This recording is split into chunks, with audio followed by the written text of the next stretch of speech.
Hola, ¿qué tal? Qué gusto que continúen con nosotros acá en Radio Universidad de Guadalajara. Bienvenidos ahora a Cosa Pública 2.0, este espacio donde preparamos una selección con los temas sociales y políticos que nos parecen más importantes en la amplia agenda informativa de este día.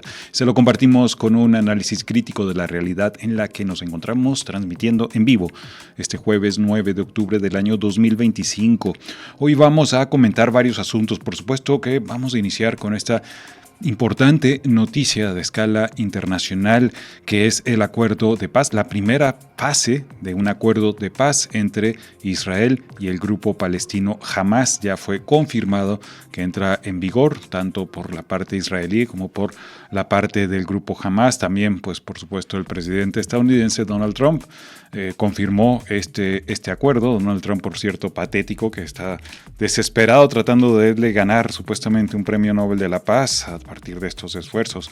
Es una noticia importante porque supondría por lo menos ahora un alto a la matanza de civiles allá en la franja de Gaza. Sin embargo, después de que se acordó esta primera fase del acuerdo de paz, Israel continuó bombardeando zonas en la franja de Gaza. Se espera que ya cesen los ataques de manera inmediata porque han continuado los asesinatos de civiles. Vamos a compartirles los detalles de este acuerdo. Digamos, de hecho, Hamas confirmó hace rato que ya recibió garantías de que la guerra en Gaza terminó. Es lo que publican algunos medios que le vamos a compartir. También vamos a tener una entrevista con Marwan Soto Antaki, quien es escritor mexicano, pero es especialista en temas de Medio Oriente, para que nos ayude a reflexionar sobre qué es lo que contiene este plan de paz, que se puede esperar.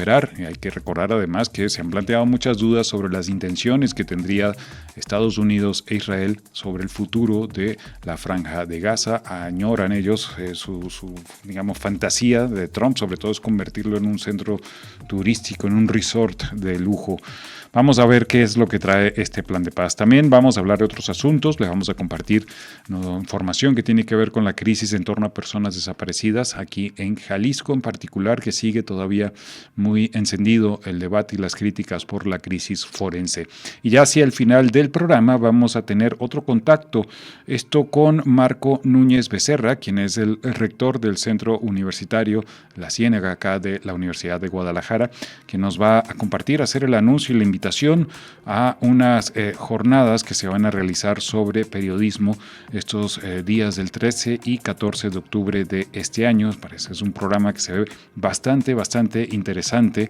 El título es Cronista de nuestra historia. Es un seminario de periodismo. Es el menú que tenemos en esta tarde en Cosa Pública 2.0. Gracias por acompañarnos a través del 104.3 de FM en la zona metropolitana de Guadalajara o a través de la red Radio Universidad de Guadalajara en el resto de Jalisco, y también gracias a las personas que nos acompañan desde otras geografías más lejanas a través de nuestras redes sociales. Ya estamos transmitiendo en formato video en vivo este programa en nuestras redes sociales, Cosa Pública 2 en X o Twitter, Cosa Pública 2.0 en Facebook y Cosa Pública 2.0 en nuestro canal en YouTube, al cual invitamos a que se suscriba. Gracias también a Alejandro Coronado, que nos apoya con la producción de este espacio, junto con la asistencia de Stacy Torres y de Diego, que nos apoyan también, y gracias a Emanuel Candelas, que nos apoya en los controles técnicos de la cabina de Radio Universidad de Guadalajara. Vamos a partir rápidamente con el resumen de este acuerdo de paz entre Israel y Hamas. El líder de la delegación negociadora del grupo Hamas, Khalil al-Hayya, aseguró este día haber recibido ya garantías por parte de los mediadores del conflicto, estos son Estados Unidos, Qatar, Egipto y Turquía, de que, dice, la guerra ha terminado por completo en la franja de Gaza. Dice, hemos recibido garantías de nuestros hermanos mediadores y del gobierno estadounidense, quienes afirman que la guerra ha terminado por completo. Eso es lo que recoge un comunicado que se difundió por parte del grupo palestino Hamas. Les vamos a compartir también en Twitter el comunicado oficial, digamos, donde está el negociador de Hamas. Dice que el grupo ya recibió estas garantías de parte de los mediadores para poner fin a la guerra.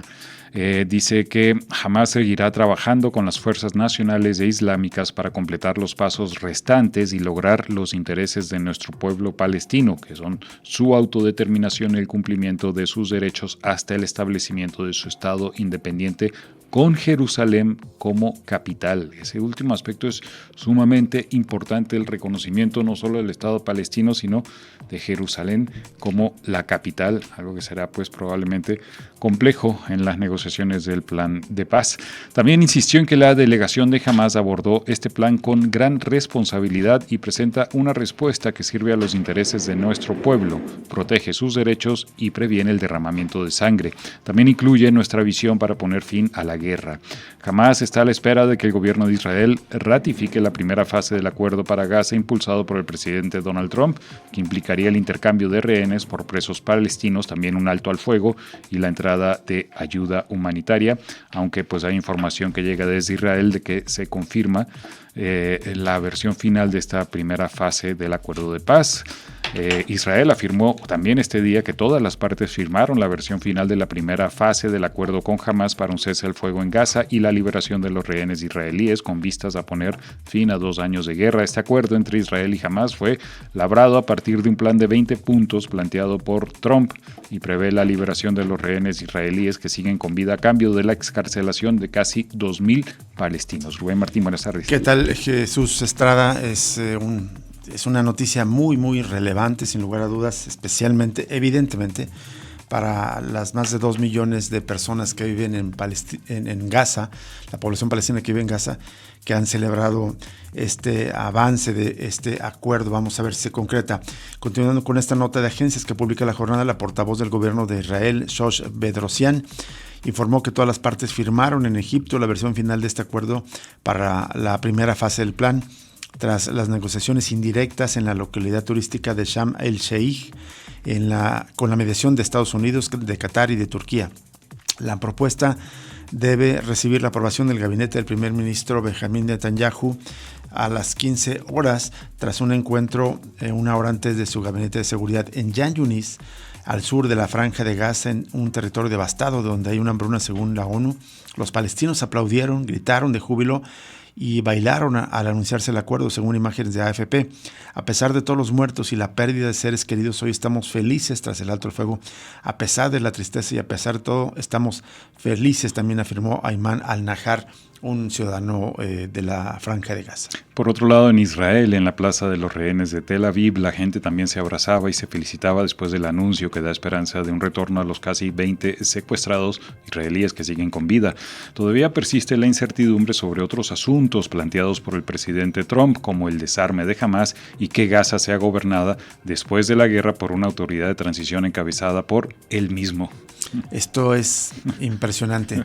La verdad es que este plan de 20 puntos que propuso Trump deja muchísimas suspicacias, pero personalmente pienso las esperanzas que genera para la población de Gaza, todo lo que han sufrido, todo lo que implica, digamos, las continuas detonaciones, bombardeos, agresiones, asesinatos, hambruna, todo el bloqueo que impide que entre cualquier tipo de ayuda, y me parece que vale la pena que ellos tengan esta esperanza, aún así sea a este precio. Bueno, volviendo a la nota, Israel espera visita de Trump el domingo. La presidenta de Israel afirmó que espera que Trump visite Jerusalén el domingo. Israel informó que el alto al fuego empezará en las 24 horas siguientes de la aprobación del gabinete de seguridad del gobierno israelí, una frágil coalición liderada por el Likud de Netanyahu, pero que depende de otras formaciones de ultraderecha. El ministro de Finanzas, Bezalel Smotrich, un aliado clave del partido sionismo religioso, ya adelantó que no respaldará el acuerdo. El pacto busca poner fin a 2 años de guerra en Gaza, un conflicto que estalló después del ataque de Hamás el 7 de octubre de 2023 en territorio israelí, que dejó más de 1,200 muertos, en su mayoría civiles, según un balance de la AFP a partir de datos oficiales. En respuesta, Israel lanzó una ofensiva que ha dejado al menos 67,183 muertos en Gaza, según las cifras del Ministerio de Salud del gobierno de Hamás, consideradas fiables por la ONU. La vocera del gobierno de Israel declaró al prominente preso palestino Marwan Barghouti, un prominente miembro de Fatah, la facción palestina rival de Hamás, que no formará parte del clan.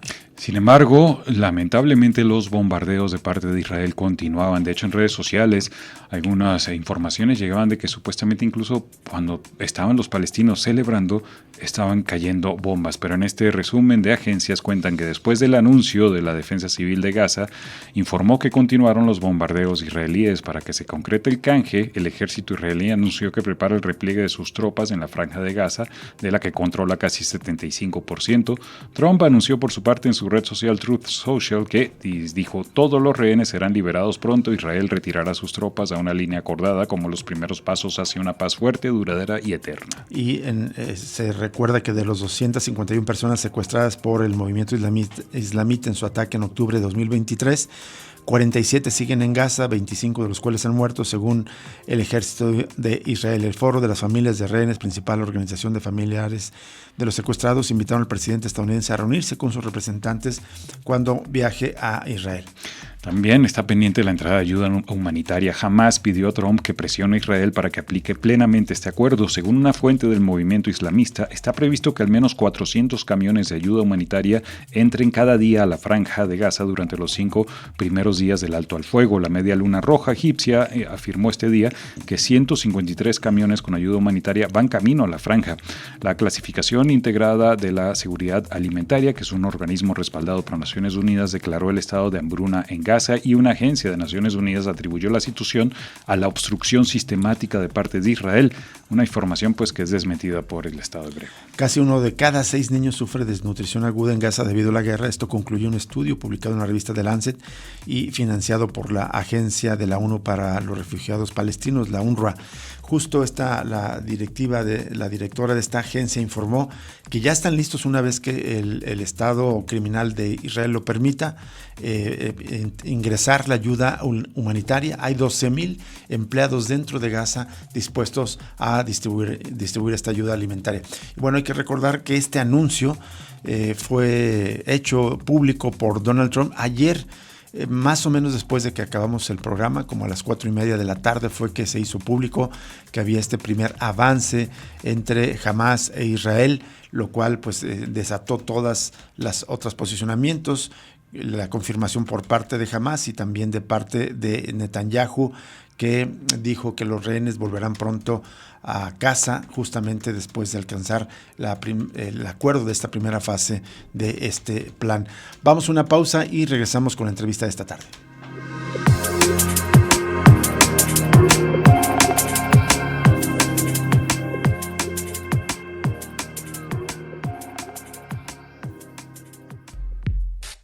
Cosa Pública 2.0.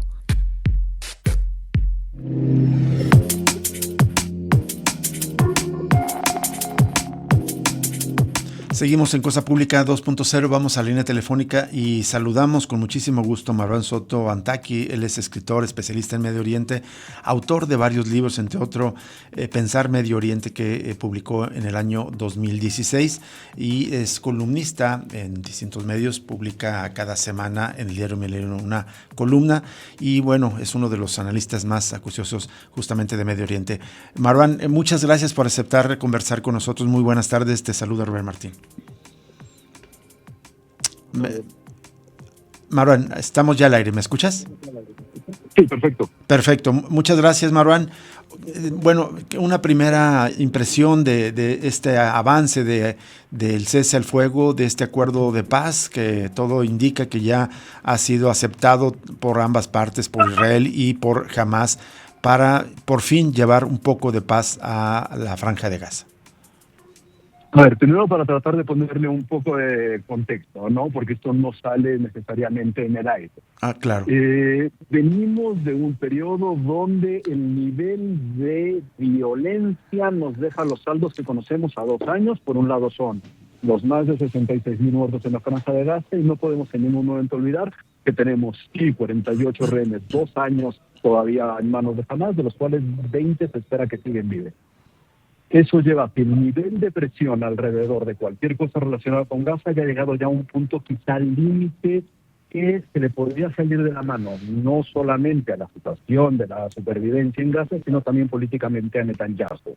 ¿Por qué? Porque al final sí hubo una serie de acciones por parte de Israel que terminaron obligando a que Estados Unidos presionara con lo que podríamos llamar, si quieren, de alguna forma, voluntad política que no la había tenido la Casa Blanca ni con Biden ni con Trump, para poder presionar a Netanyahu. ¿Cuáles fueron los eventos que ocurrieron en medio? El ataque de Netanyahu a Qatar, que le pone en tensión a Estados Unidos con sus socios en los países del Golfo, y después la Semana de Naciones Unidas, donde Trump se tiene que sentar con muchos de los liderazgos de los países del Golfo ante el creciente avance de los asentamientos en Cisjordania. Es decir, la olla express estaba a punto de reventar. Llega a punto de reventar en un momento donde Trump empieza también a ver que la cantidad de respaldo que tenía en Estados Unidos la operación israelí iba menguando, y eso le podía terminar por tener algún tipo de costo político. A partir de eso sale esta presentación de un proyecto, un esbozo de proyecto de paz, en el que obliga al mismo Netanyahu, el mismo día en que se presenta, a comunicarse con el emir de Qatar para pedir disculpas por el ataque, ¿no? Es lo que se hizo este proyecto de paz. Es al final, más que un proyecto de paz, es un desglose de pasos que tendrán que ver cómo se van cumpliendo, etapa 1, etapa 2, etapa 3, etcétera, pero que significan, después de 2 años, y quizá por esta, insisto, llamémosle de forma rara, voluntad política de la Casa Blanca, el proyecto más serio que había tenido Gaza en estos 2 últimos años, Claro. ¿no? A partir de este contexto, es que el nivel de presión llega a tal punto que se van incorporando distintas partes que se habían mantenido medianamente a la distancia. Se logra entonces que se involucre Turquía, que no se había involucrado de forma tan poderosa, digamos, como lo que ocurrió en los últimos 2 días, y nos lleva a que con los distintos países que han auxiliado se llegue a ya decir que está a horas de cumplirse la primera parte de los compromisos de esos 20 puntos del plan que propuso la Casa Blanca. ¿Dónde estamos parados? Estamos parados en que soy optimista en que la liberación de los rehenes se va a dar, sobre todo de los vivos. No estoy seguro que los cuerpos de los que siguen en Hamas se vayan a entregar de forma tan rápida. De hecho, va a haber un grupo de varios países que estarán encargados de la búsqueda y la entrega. Cooperarán los países de la zona, cooperará la Cruz Roja, etcétera. Pero al mismo tiempo eso le da cierto margen de maniobra a Hamas para ver qué pone o no pone de su parte del lado israelí, sobre todo a partir de las resistencias dentro del mismo gabinete israelí a que una vez entregados los rehenes estén las incursiones en Gaza, por llamarlo también de esta forma un poco sutil. Te iba a preguntar, Marwan. Tendrá que entregar... Sí, dime. Te iba a preguntar también si, además, evidentemente, de todos estos,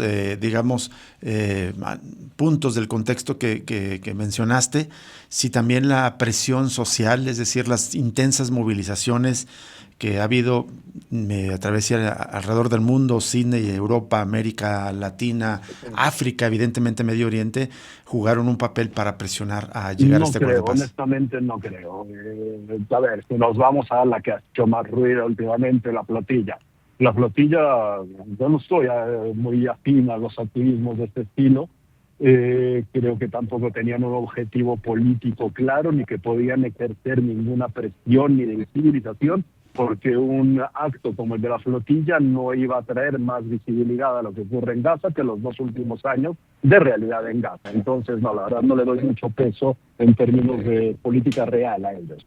Los elementos de presión tienen mucho más que ver con el ataque de Israel sobre Qatar y con la posible presión que tenía ya encima Trump, al ver que hay una resistencia de parte de la sociedad norteamericana, y por otro lado algo que suena ridículo, pero estamos en época donde lo ridículo se hace serio, donde sí hay un presidente como Trump que en verdad quiere un premio Nobel de la Paz. Y lo que mencionas, ¿no? El apoyo de la sociedad de Estados Unidos a Israel menguó de una manera muy clara, según una encuesta de New York Times y Siena recientemente. Ya había más población a favor de que se terminaran los ataques de Israel a Gaza. Marwan, perdimos, me parece, el contacto con Marwan Soto. ¿Me escuchas, Marwan? ¿Sigues ahí? Sí. Perdón. ¿Sigo yo ahí? Sí, ya te escuchamos de nuevo. Adelante. Hay que ver qué son los pasos que vienen. ¿Cuáles son los pasos que vienen?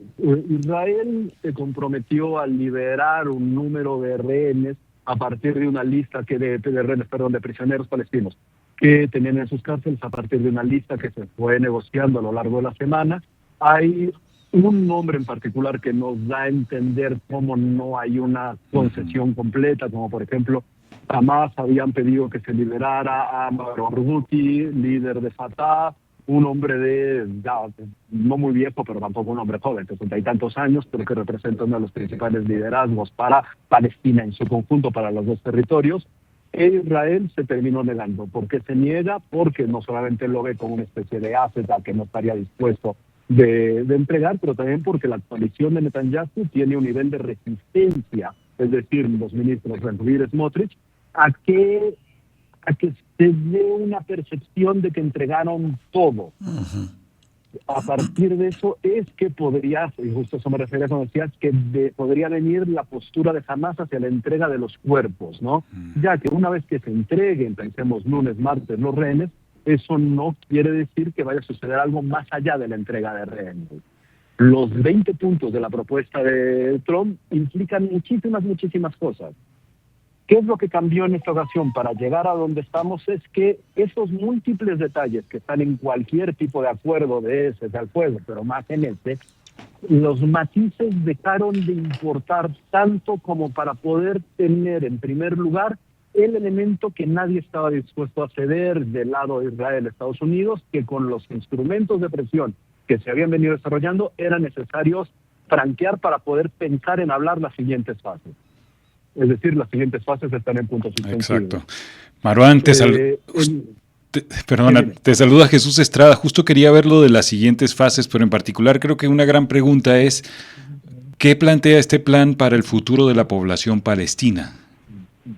A ver, hay planteamientos hipotéticos, llamémosle, donde se habla de una reforma de la autoridad palestina para entonces eventualmente tener un ejercicio de gobierno donde se puedan cumplir las aspiraciones de los palestinos en tener un Estado. Todo eso está planteado en el mismo tono en el que lo estoy diciendo, por eso lo estoy diciendo de esa forma.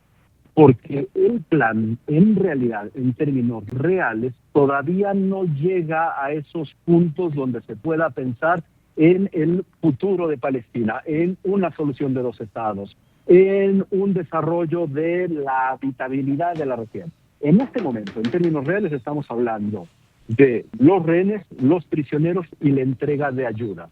Que para la gente en la zona, eso es lo primero. Sí, claro, Pensar en todos los demás elementos es algo que yo veo con un nivel de fragilidad inmenso y que honestamente no es necesariamente lo prioritario, como que dejen de andar matando gente. Por supuesto. ¿Ves? Digamos, entonces lo primero es justamente esto que dices, entrega de rehenes, liberación de presos palestinos y sobre todo abrir el cerco para que entre alimentos y ayuda humanitaria a la Franja de Gaza. ¿Qué tan sólido ves este acuerdo? ¿Qué tan sólido ves este acuerdo? ¿Qué tan sólido ves el acuerdo? A ver, estas primeras etapas, bien, esto sí veo que podría funcionar. No me atrevería a apostar que dentro de una semana podamos decir que las cosas están en la misma situación, porque es en verdad muy frágil, ¿no? A ver, hay una declaración hace unas horas del liderazgo de Hamas, de Khalid Halaye, que es de hecho el hombre que quería Israel matar en Qatar, que tiene en cabeza la delegación de Hamas en Cairo, que declara que por la forma en la que se han dado las negociaciones, la guerra está totalmente terminada. Uh-huh, exacto. Esto que obviamente nos podría poner de muy buen humor, tenemos que también tenerlo en una lectura política, donde hay de su lado la idea de que la coalición de Netanyahu y Netanyahu, una vez entregados los rehenes, podrían reiniciar con las hostilidades, de forma que él políticamente se está cubriendo para poder decir que ellos ya habían cedido. Y que fue entonces el gobierno de Netanyahu el que vulneró lo acordado, ¿no? Bueno, ese es el estado en el que seguirán las cosas día tras día. Muy bien. Así que en este momento estemos tranquilos un poco con que todo aparenta que la entrega de rehenes vivos se van a dar, que con un poco menos de seguridad la entrega de los cuerpos se podría llegar a dar, que la entrega o la entrada de ayuda humanitaria, alimentos, las necesidades son inmensas, en verdad. No tenemos idea el volumen de las necesidades que se han logrado obtener cuando se devastó absolutamente todo en la Franja de Gaza. Exacto. Eso quiere decir que una primera entrada, y la podremos ver, una segunda, platiquemos la próxima semana. Muy bien. Marwan, solo una última pregunta de mi parte. Rápidamente, este acuerdo, digamos, esperemos que avance, obviamente, por el bien de la población, sobre todo palestina, pero ¿qué hay con respecto a los crímenes a los que se ha acusado a Netanyahu, incluso de genocidio en diferentes escenarios internacionales? ¿Esto continuaría independientemente del acuerdo de paz? Esto va a continuar. Seguirá teniendo problemas Netanyahu y Yoav Gallant, que sobre quien hay órdenes de aprehensión para poder viajar. Tendrán, si lo hacen, que seguir esquivando espacios aéreos, como se esquivó hace unas semanas el espacio aéreo francés para llegar a Nueva York. Eso va a seguir, pero en este momento esa es una preocupación que todavía no creo que es tiempo de plantearla en el radar. Y finalmente, hasta aquí ya tienes que ir, pero muy brevemente, Marwan, ¿cómo ves a Donald Trump presidiendo el consejo que va a gobernar Gaza el próximo periodo? A ver, hay todavía muchas dudas porque no está claro desde el documento inicial cuáles van a ser las funciones de este Consejo de Paz, donde no solamente está Trump al frente, sino también Tony Blair, el ex primer ministro británico, que a partir de su relación con Medio Oriente, particularmente con Irak, no necesariamente tiene todo el respaldo de los países de la zona. Claro. Pero la ambigüedad con la que están planteadas las cosas hace muy difícil pensar que haya algo que en realidad esté cubriendo los intereses humanitarios de todos. Pero de vuelta, este es un siguiente paso, y en el siguiente paso, ya sé que pasó un poco, políticamente lo voy a decir horrible, es como mentalidad de alcohólico, día tras día, y estamos en el día 1. Así es. En el día 2 todavía no veo cuáles van a ser los escenarios, ni creo que los tengamos, nadie creo que los tenga claras. Mira, al final, primero, solo que sí hay que reconocerle que esta le salió a Trump. Sí, esta le salió y le salió bien, por las razones que podríamos no coincidir o lo que sea, pero esta le ha salido. Sí, sin duda, así es. Bien, Marwan Sotonte, aquí te agradecemos enormemente tu tiempo, tu disposición para conversar con el auditorio de Radio Universidad de Guadalajara. Siempre a ustedes, nos vemos en Guadalajara en la fila en unas semanas. Por acá te esperamos y esperamos encontrarnos. Muchas gracias, Marwan Soto Antaki. Igualmente para ti, escritor especialista en temas de Medio Oriente, este análisis tan interesante. Bueno, yo no coincido con él, creo que sí pero es muy importante, muy interesante su análisis, todos estos detalles, digamos, de los factores que presionaron para llegar a este acuerdo, y creo que tiene razón en algunos puntos. La entrada de Turquía, el ataque de Israel a Qatar, creo que fue un factor desencadenante. Pero yo creo que sin duda las movilizaciones obligan y presionan a los gobiernos a tomar ciertas medidas, como el reconocimiento a Palestina como un Estado independiente, como una nación soberana por parte de algunos estados, que también hay algunos escritores como Ilan Pappé, un intelectual francés, vamos a compartirle ese análisis que publicó en un medio, Crónicas de Palestina, en el que dice que es frágil y en realidad este reconocimiento a la soberanía es casi pues como un llamado a misa. ¿Por qué razón? Bueno, porque Palestina en este momento es semejante a los bantustanes que existían en Sudáfrica, es decir, no son un solo ente territorial, sino que segregado deliberadamente por Israel. Si uno ve el territorio de Palestina está fragmentado. Lo quiero poner de esta manera. Es como si en México hubiera una ocupación y para llegar, digamos, a San Luis Potosí, tuviéramos que pasar por 2 países más. Es decir, no es un solo territorio integrado. O por otro país que no es el nuestro, pero tuviéramos que pasar 2 veces por ese territorio para llegar a San Luis Potosí.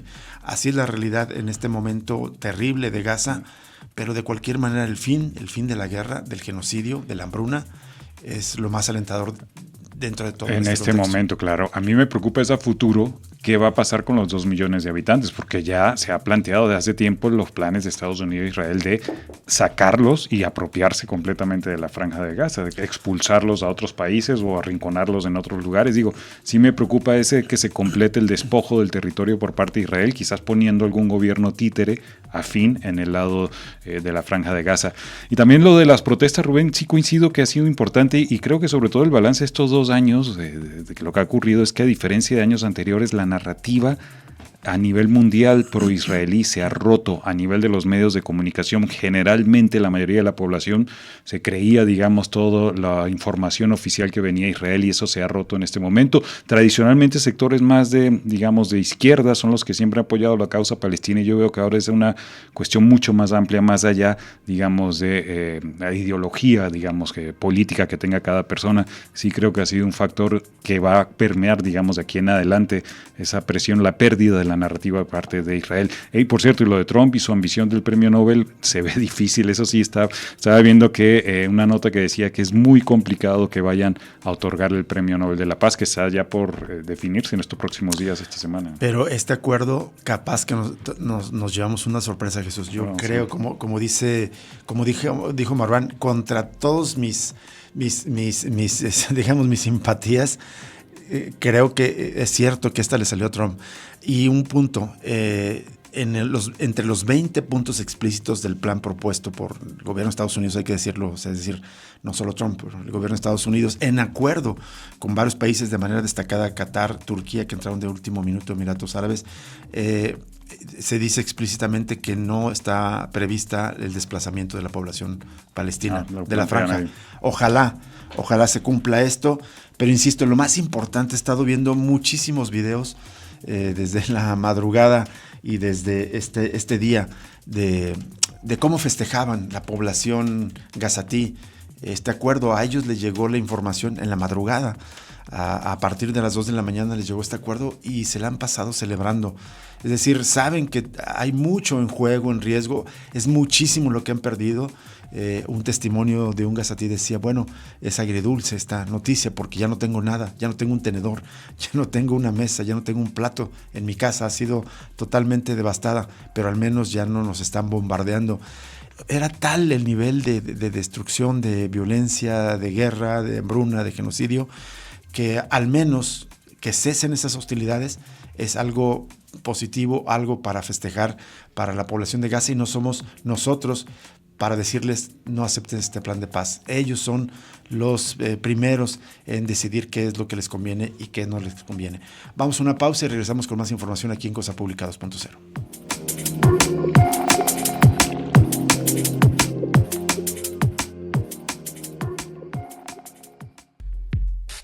Cosa Pública 2.0. Seguimos en Cosa Pública 2.0. Vamos a otros asuntos. Hay muchísima información sobre el tema de Gaza y, como les decía, también algunos análisis muy interesantes. Les vamos a compartir una entrevista que Rita Segato dio a la revista y al portal de información Español Contexto. Una entrevista muy, muy importante, muy interesante. Rita Segato, esta importante intelectual académica de origen argentino, radicada en Brasil desde hace tiempo, pero muy importante para entender el contexto de la guerra informal y de la violencia en México, porque escribió ya hace muchos años, fue pionera en ese sentido, un ensayo sobre la violencia contra las mujeres en Ciudad Juárez, un ensayo que fue pionero en entender estas nuevas formas de violencia, de necropolítica, de violencia machista y contra las mujeres que estamos viviendo en México, pero en el mundo, un análisis muy pionero. Pero en términos concretos para el tema de Gaza, la marcó de una manera tan significativa que dijo que ella ya no era parte de la civilización humana, porque no era posible que una civilización humana pudiera permitir un genocidio como el de Gaza. Así de impactantes las declaraciones de Rita Segato. Eso se lo vamos a dejar en redes sociales, pero vamos a más información sobre la crisis por desaparición de personas. La Comisión de Búsqueda de Personas mantiene abierto el reporte de una familia desaparecida con 3 integrantes desde agosto de este año en Atotonilco el Alto. Según información de dependencia, son Luis Eduardo Flores Hernández, 19 años, su pareja Paula Hatsiri Aguilera Esqueda, también de 2019, y su hija de 3 años, Ángela Sofía Flores Aguilera. Ayer compartimos esta información y vamos a insistir porque hay preocupación en torno al paradero de esta familia. En este caso es Milenio que publicó esta nota el día de hoy. Cuenta que según la información difundida por la dependencia, las 3 personas fueron vistas por última vez en la colonia El Josefino el 1 de agosto. Desde entonces el rastro se desvaneció sin que existan reportes claros sobre las circunstancias de la desaparición de la familia. Esto es en el municipio de Atotonilco, El Alto, que forma parte de la región de los Altos Sur. Según la fiscal especializada en personas desaparecidas, Blanca Trujillo, hasta ahora no cuentan con denuncia, solo lo reportado por la comisión. Al horario no contamos denuncia de su desaparición. Al parecer estas familias optaron por hacer un reporte, por eso entonces hay cédulas con sus fotografías circulando en redes sociales. Aprovecho este espacio para invitar a las familias para que se acerquen a la institución y poder entonces tomar conocimiento y ayudarles de manera adecuada. Esto dijo la vicefiscal Blanca Trujillo. Milenio recuerda que este caso ha comenzado a generar preocupación entre los habitantes del municipio, quienes señalan que la tardanza en la activación de las búsquedas puede dificultar aún más la localización de la familia. Miembros de la comunidad y colectivos de búsqueda comenzaron a difundir las fichas en redes sociales con la esperanza de que la visibilidad del caso permita obtener pistas sobre el paradero de la familia. Bueno, y hay declaraciones que recoge NTR del exdirector del Instituto Jalisciense de Ciencias Forenses, Luis Octavio Cotero Bernal.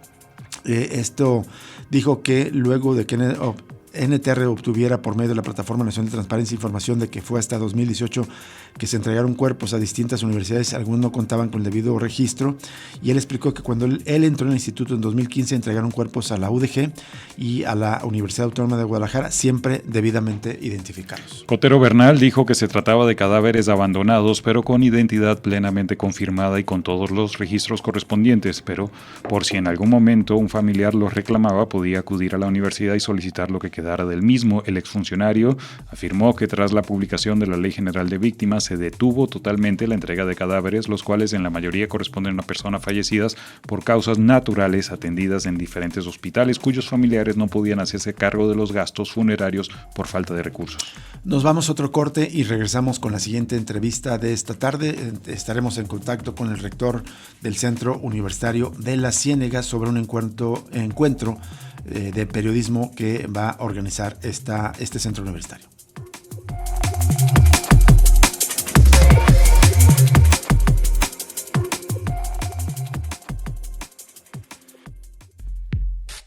Cosa Pública 2.0.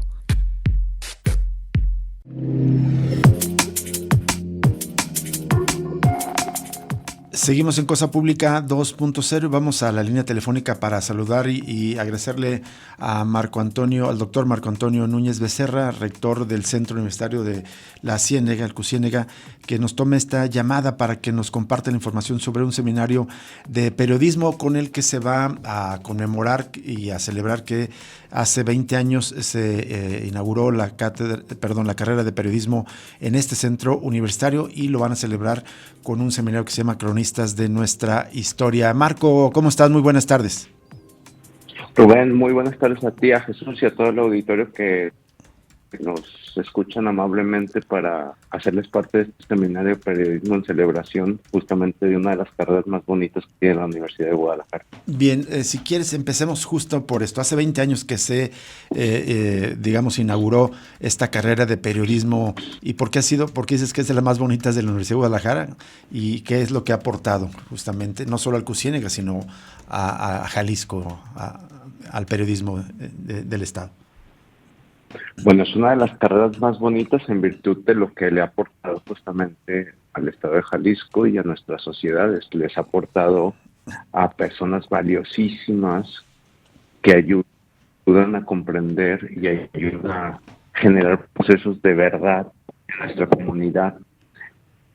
Y porque también es una carrera que es un reconocimiento de la universidad de formar capital social para tratar de abrir los debates que nos ayuden a reforzar la democracia y nuestras formas de vida civilizadas.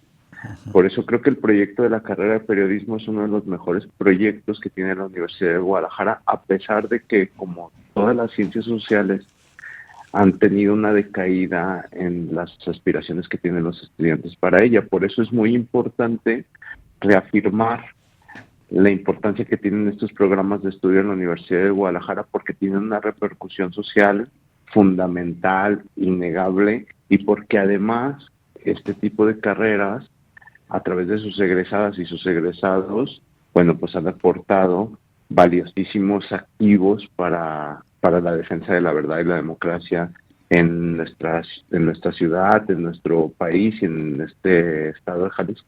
Así es. Entonces, digamos, con este motivo de los 20 años de esta licenciatura en periodismo, se está convocando este seminario. ¿Cuándo se lleva a cabo? ¿Quiénes participan y en dónde, Marco? Este seminario tendrá 2 fases, el lunes y el martes. El lunes 13 de octubre empezamos con 2 paneles muy interesantes. El primero es una cátedra inaugural acerca de periodismo colaborativo, y el segundo panel es Periodismo sin Fronteras, las diversas formas de ejercer la profesión. En la cátedra inaugural de Periodismo Colaborativo, que es a las 10:30 de la mañana, va a estar con nosotros Miriam Ramírez, egresada del Centro Universitario de la Ciénega de la carrera de Periodismo, y que actualmente es Premio Gabo 2025 en la categoría de cobertura. Hay que decirle al público que el Premio Gabo es uno de los más importantes premios que existen de periodismo en América Latina. Es un orgullo tener a Miriam aquí, y también va a ser una suerte de reconocimiento de su centro universitario como una egresada exitosa. Y la va a acompañar Marco Antonio López Romero, que es un periodista especializado en cobertura de derechos humanos, migración y seguridad, y Alejandra Chanik, que es periodista ganadora del premio Pulitzer, en una mesa moderada por la doctora Fernanda Ramírez Santos, que es egresada también de la carrera de periodismo y que en 2019, si mal no recuerdo, su tesis doctoral en medios audiovisuales y comunicación fue considerada como la segunda mejor tesis por el gobierno de Cataluña. Esta mesa va a ser a las 10:30 de la mañana, y el siguiente día de Periodismo sin Frontera, las diversas formas de ejercer la profesión, nos acompaña Víctor Magaña, un conocido de casa de Radio Universidad, Vanessa Robles, ganadora del premio de la Fundación de Nuevo Periodismo Iberoamericano, hoy el premio Gabo, Vera Ruiz Acevedo, que es productora, documentalista y cineasta, y Fátima Aguilar, que es conocida también de casa. Por supuesto. Como periodista, ganadora del premio Jalisco Periodismo, y ahora es coordinadora de la carrera de periodismo de Cusiénega. Y el mismo lunes tendremos también un par de talleres con cupo limitado estos para estudiantes de periodismo. Y el martes tendremos también un par de mesas que son mesas que llevaremos a cabo en el Centro Universitario de la Ciénega sobre responsabilidad social de medios en situación de crisis y de periodismo deportivo. En responsabilidad de medios va a estar Analí Nuño, una periodista independiente, Aranzazú Ayala, periodista que cubre derechos humanos, José Carlos Torán, que es profe de la Universidad de Guadalajara y también es un conocido de la Radio Universidad, y modera Alejandra Carrillo, que es directora del Museo de Periodismo y Artes Gráficas.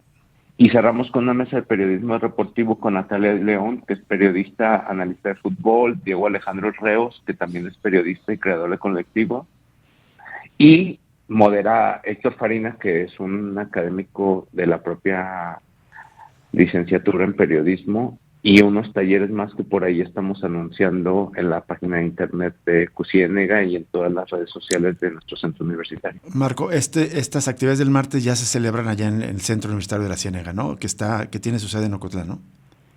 Es correcto. Las primeras actividades del lunes son en el Paraninfo y en el edificio de la Universidad de Guadalajara, y las actividades del martes serían en el Centro Universitario de la Ciénega, en su sede de Ocotlán.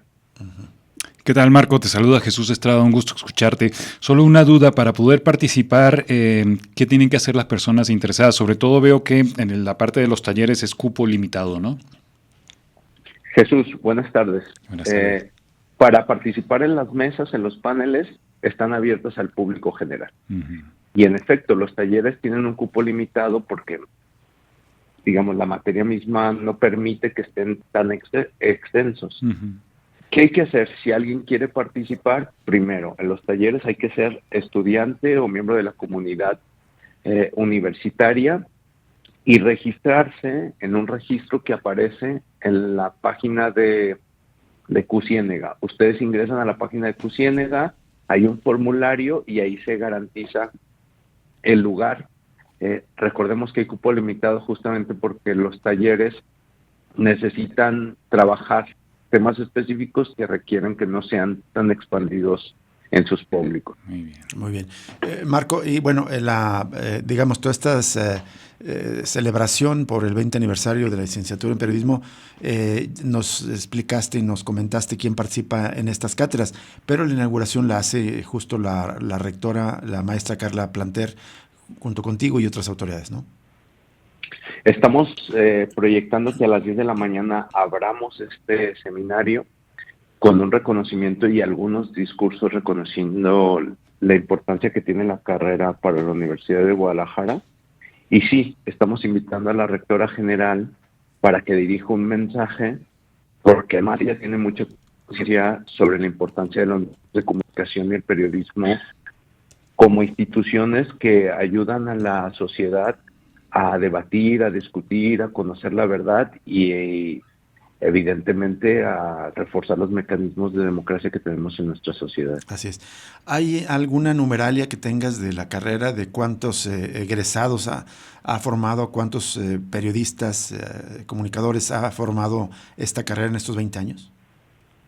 En más de 20 años estamos casi en los 1,000 periodistas que se han forjado en las filas del QCiénega.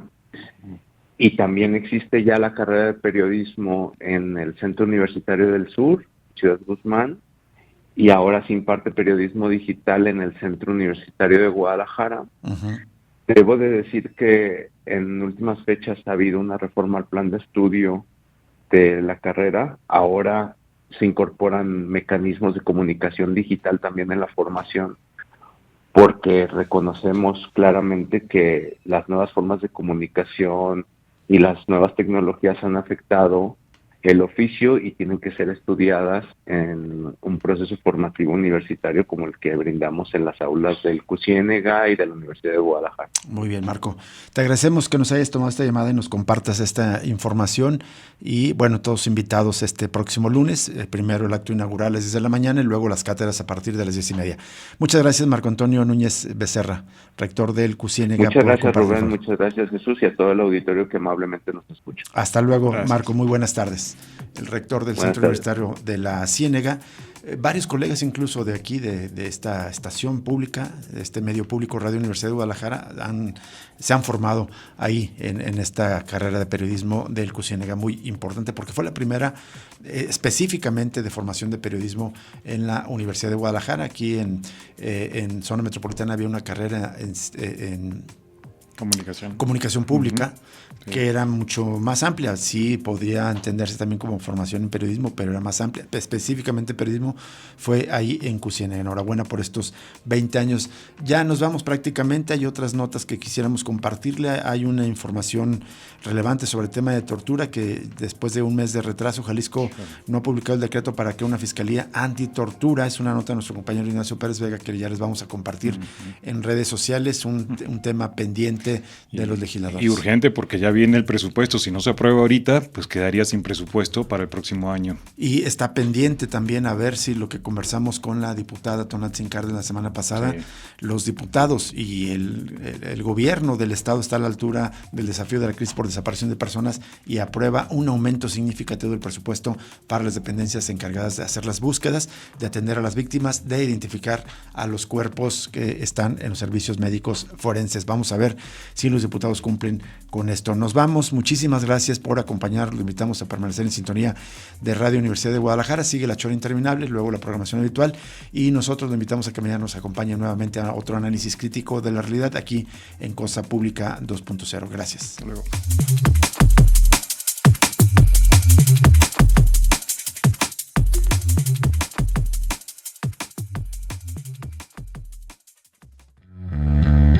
Radio Universidad de Guadalajara presentó